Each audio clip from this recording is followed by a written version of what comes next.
So सोनार की एक लोहार की अशी मराठीमध्ये एक म्हण आहे. पण ह्यांच्या डोक्यावर लोहाराचे इतके हातोडे पडून सुद्धा यांचा मेंदू ठिकाणावर येत नाही हे काल सर्वोच्च न्यायालयानं स्पष्ट केलं. या महाराष्ट्रामध्ये एक घटनाबाह्य सरकार आहे.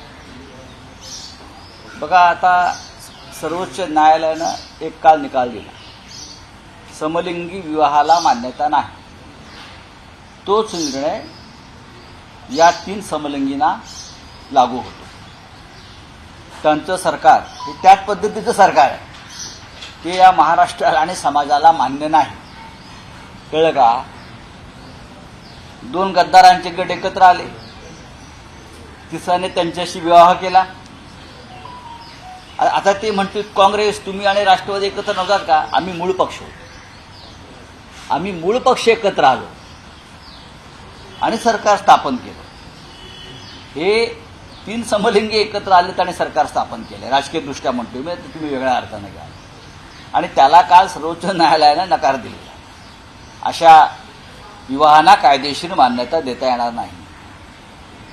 आणि काल सर्वोच्च न्यायालयानं जे सांगितलं की अध्यक्ष महोदय, कामाचंच बोला, काम करा, वायफळ चर्चा आणि बोलू नका. किती मुलाखती देत आहेत आणि आम्हाला कायदा समजून सांगतायत. अहो, कायदा, तुम्ही कायदे पंडित आहात, तुम्हाला कायदा माहिती आहे ना. घटनेतील 10व्या शेड्यूलनुसार कोणत्याही फुटीला मान्यता नाही आणि फुटणारे अपात्र ठरतील हे सर्वोच्च न्यायालयानं तुमचा कान पकडून सांगितलेलं आहे की तुमचा व्हीप बेकायदेशीर आहे. शिंद्यांची त्यांच्या गटनेतेपदी झालेली निवड चुकीची आहे, बेकायदेशीर आहे. गव्हर्नरनं केलेली कारवाई चुकीची आहे.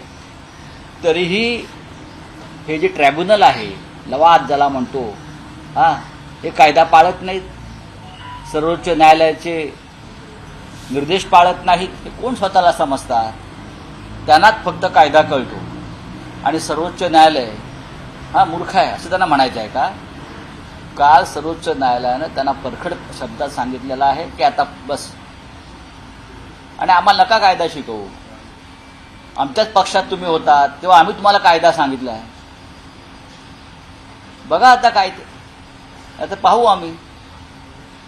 आमदारांच्या अधिकारावरून गदा येत आहे, पक्षांतर कायदा जो आहे असं कोण म्हणताय? पृथ्वीराज चव्हाण म्हणतात की या पक्षांतर कोर्टाने रद्द करावं. आमदारांच्या अधिकारावर गदा देखील. मला त्याच्याविषयी काय बोलायचं नाही, सर्वोच्च न्यायालयाविषयी बोलतो.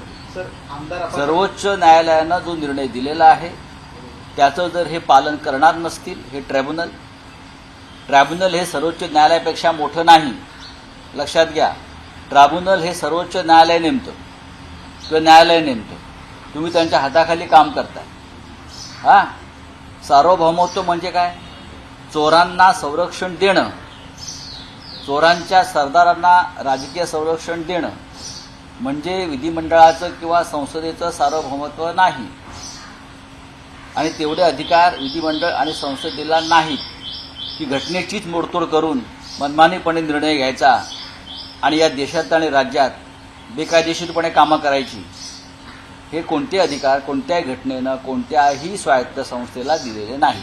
पर्सनल लॉ आहे असं देखील. होय, नाही, नार्वेकर हे सर्वोच्च न्यायालयाचे किंवा आमच्या कायद्याच्या पुस्तकातला कायदा मानत नाहीत, ते स्वतःचा पर्सनल लॉ चालवत आहेत.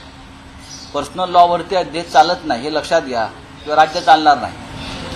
सर, वही जिस तरीके से कल आखिरी मौका दिया है, 30 अक्टूबर तक का समय दिया है स्पीकर को, और वहीं सामना में भी लिखा गया है कि जिस तरीके से पर्सनल लॉ चला है, यहाँ के जो विधानसभा के स्पीकर है जिसे हम ट्रिब्यूनल कहते हैं, सर्वोच्च न्यायालय ने उनको ट्रिब्यूनल का अधिकार दिया है कि आप निर्णय लीजिए, आप सुनवाई करें और निर्णय लीजिए.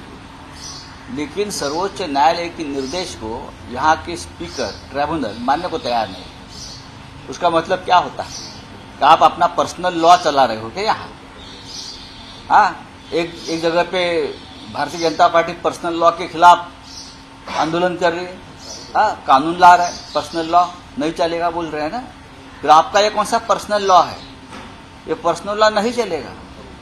आपको विधायक जो है बेईमान, उनको डिस्क्वालीफाई करना होगा. ये सर्वोच्च न्यायालय का निर्देश है. आप कब तक बचाओगे उनको? यह ऐसा मतलब है कि आप चोरों को प्रोटेक्शन दे रहे हो.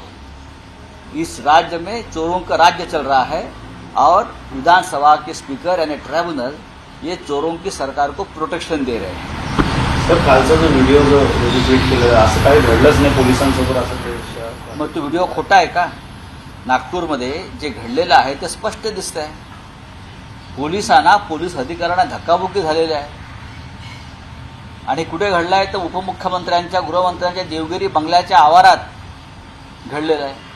व्हिडिओ खोटा आहे का हे सांगा आधी. घडलंच नाही म्हणजे काय? कोणाला वाचवत आहे? हां, कोणत्या गुन्हेगारांना वाचवत आहे? इथे कमळ लावलं आणि त्याने खून केला कि तो महात्मा काय? चलिए थैंक यू. सर खालिस्तान का और अखिलेश का क्या है? सर अखिलेश यादव जी कह रहे हैं कि इंडिया जो ब्लॉक है ये गठबंधन को कांग्रेस को तय करना चाहिए कि ये गठबंधन राष्ट्रीय स्तर पर है या फिर राज्य स्तर पर है. देखिए, सबसे पहले गठबंधन अभी बना है ये 2024 के लोकसभा के लिए बना है. हम लोकसभा चुनाव एक साथ लड़ेंगे, ये पहला मुद्दा है. लेकिन राज्य स्तर पर जो बड़ी पार्टी है, अब उत्तर प्रदेश में अखिलेश यादव जी की पार्टी बड़ी पार्टी है, प्रमुख पार्टी है. ऐसे बहुत से राज्यों में राज्य स्तर पर प्रादेशिक जो रीजनल पार्टी है बड़ी पार्टी है. जहां कांग्रेस नहीं है तो वहां अगर एक दूसरे से चर्चा करके सीट शेयरिंग होती है तो उनका स्वागत है. लेकिन ये गठबंधन बेसिकली बना है ये लोकसभा चुनाव के लिए बना है. लेकिन राज्य और निचले स्तर पर अगर ये गठबंधन होता है तो उनका स्वागत है. गाजा के हॉस्पिटल पर भीषण अटैक हुआ 500 है. लोग हाँ सर 500 लोग निरपराध मारे गए हैं. ये जो युद्ध है, युद्ध में भी नियम होते हैं, युद्ध भी कानून से लड़े जाते हैं. महाभारत और रामायण को जो युद्ध हुआ उसमें भी कानून था और नियम था. लेकिन मैं जो युद्ध देख रहा हूँ, जिस निर्घुण तरीके से गाजा में हमले हो रहे हैं, उनका कोई ना हमास से संबंध है ना किसी और संगठन से संबंध है. मेरा अस्पताल पर हमला होना ये ठीक नहीं है. एबीपी माझा, उघडा डोळे बघा नीट.